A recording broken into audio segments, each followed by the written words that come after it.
Ketika kita bicara keamanan dan tumpang tindih, maka keamanan wilayahnya ada di kepolisian. Ketika kemudian terjadi pada situasi belahan Indonesia yang lain yang membutuhkan, katakan bantuan dari TNI, maka disitulah kemudian on call mereka. Kami butuh bantuan, maka dibantu. Dan pada tingkat tidak ada keputusan, maka pemimpin tertinggi harus berani mengambil keputusan itu.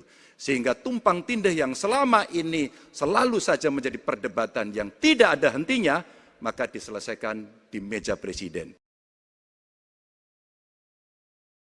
Harus dirumuskan apa tantangan dan ancaman keamanan Indonesia di tahun-tahun ke depan. Dengan itu dirumuskan, maka kita tahu apa ancamannya. Lalu dari situ kemudian kita lihat bagaimana badan-badan yang selama ini ada diatur untuk merespon atas tantangan itu. Kalau kita hanya menata ulang tanpa memikirkan apa ancaman barunya, maka kita tidak lebih dari sekedar menyelesaikan urusan organisasi. Jadi benar tumpang tindih harus diselesaikan oleh pimpinan tertinggi dan itu saya kira bisa ya. Tapi benar saya juga harus mengatakan kita harus apresiasi prestasi TNI dan prestasi Polri dalam menjaga pertahanan keamanan, dalam mengatasi berbagai peristiwa-peristiwa yang pelik. Harus kita akui, menghadapi terorisme, bom Bali, Peloso, dan sebagainya. Data, kondisi sosiologis, konflik antar kelembagaan, itu bukan tiba-tiba turun dari langit. Karena kami sudah baca datanya, kami melihat prakteknya, pengalaman kami 10 tahun di DPR dan 10 tahun di gubernur, cukuplah sudah untuk membuat analisis kondisi sosiologis yang ada. Maka tidak perlu lagi kita akan mengundang lebih banyak orang untuk meneliti starting from zero. Ini starting from the end. Dan kemudian kita mesti memutuskan cepat. Maka kalaulah kemudian seluruh data itu sudah ada di kepala kita, sudah tertuliskan dengan baik, maka yang diambil adalah keputusan karena kita punya konsep untuk memutuskan itu. Kecuali kita blank dan kita tidak pernah tahu.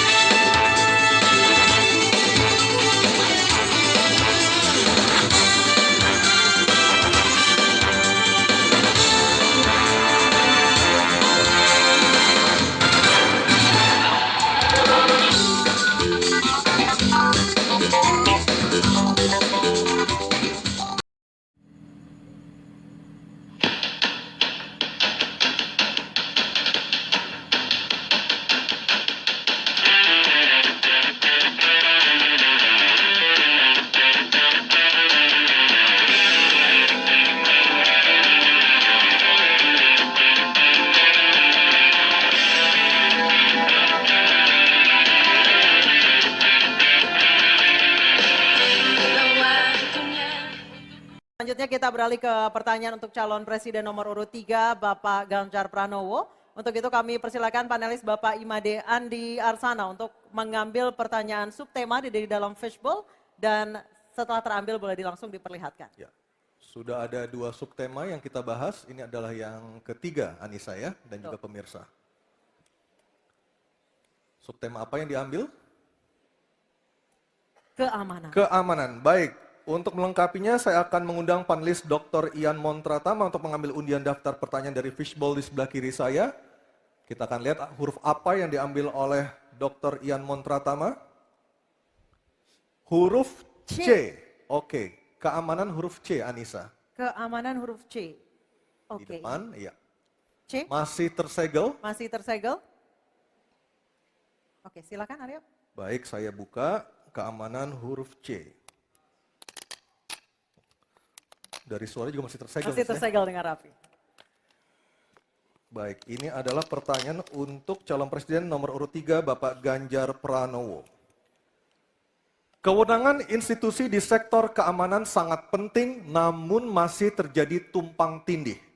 Pertanyaannya, bagaimana komitmen paslon terhadap penataan institusi pertahanan dan keamanan? Terima kasih. Membereskan yang tumpang tindih Dan itu harus dimulai dari pemimpin yang punya komitmen untuk membereskan. Siapa dia? Pemimpin tertinggi, Presiden. Maka kalaulah kemudian kita bicara pertahanan yang ada di laut, maka sekian lembaga yang ngurus laut mesti disatukan dalam sebuah wadah Coast Guard. Ketika kita bicara keamanan dan tumpang tindih, maka keamanan wilayahnya ada di kepolisian. Saya mengapresiasi umpama dalam konteks terorisme, 2023 relatif tidak ada. Kita berikan apresiasi itu kepada kepolisian. Ketika kemudian terjadi pada situasi belahan Indonesia yang lain yang membutuhkan, katakan bantuan dari TNI, maka disitulah kemudian on call mereka. Kami butuh bantuan, maka dibantu. Tapi pada sisi yang lain, pembenahan yang tumpang tindih ini, di daerah sebenarnya juga bisa disupport agar keamanan bisa berjalan dengan baik. Siapa mereka pelaksana di daerah? Forkompimda. Kita tidak pernah membiarkan situasi negara diurus oleh pusat saja. Kita mesti mengambil inisiatif karena peran-peran sampai tingkat lokal itu ada. Bahkan tokoh masyarakat, tokoh agama mesti kita lakukan. Maka seluruh yang tumpang tindih dari sisi regulasi, satu perlu harmonisasi, dua perlu sinkronisasi. Dan pada tingkat tidak ada keputusan, maka pemimpin tertinggi harus berani mengambil keputusan itu. Sehingga tumpang tindih yang selama ini selalu saja menjadi perdebatan yang tidak ada hentinya, maka diselesaikan di meja presiden. Dan itu saya kira sikap yang paling jelas untuk membereskan persoalan ini. Apapun dalam konteks eksekutif, maka pemimpin tertinggilah yang harus mengambil keputusan.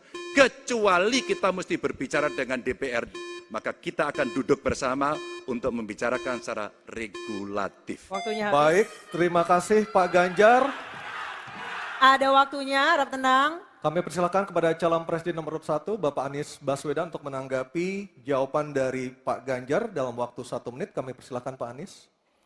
Menurut hemat kami harus dirumuskan apa tantangan dan ancaman keamanan Indonesia di tahun-tahun ke depan.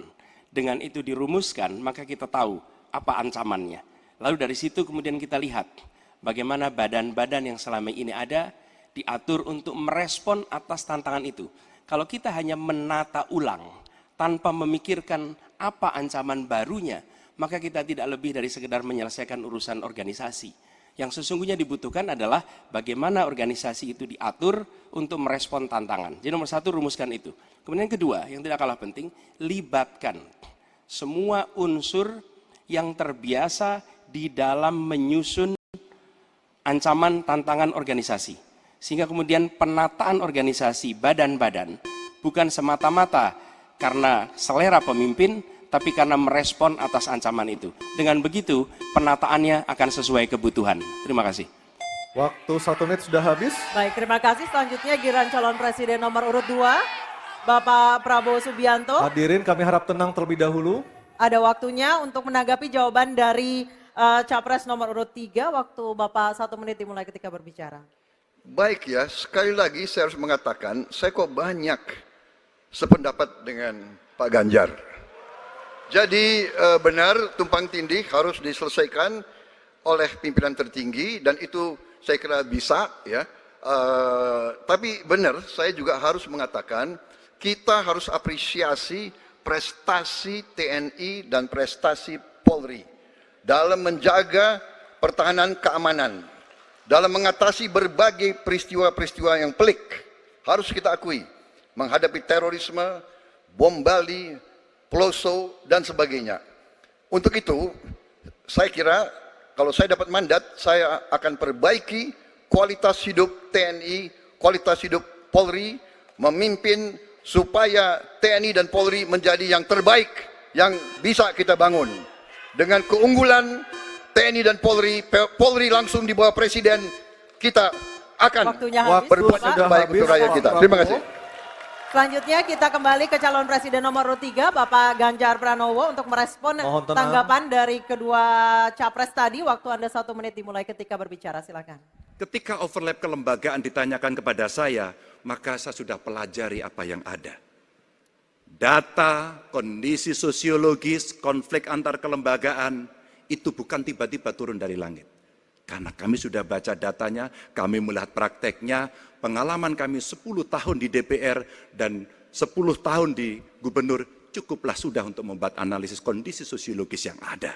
Maka tidak perlu lagi kita akan mengundang lebih banyak orang untuk meneliti starting from zero. Ini starting from the end.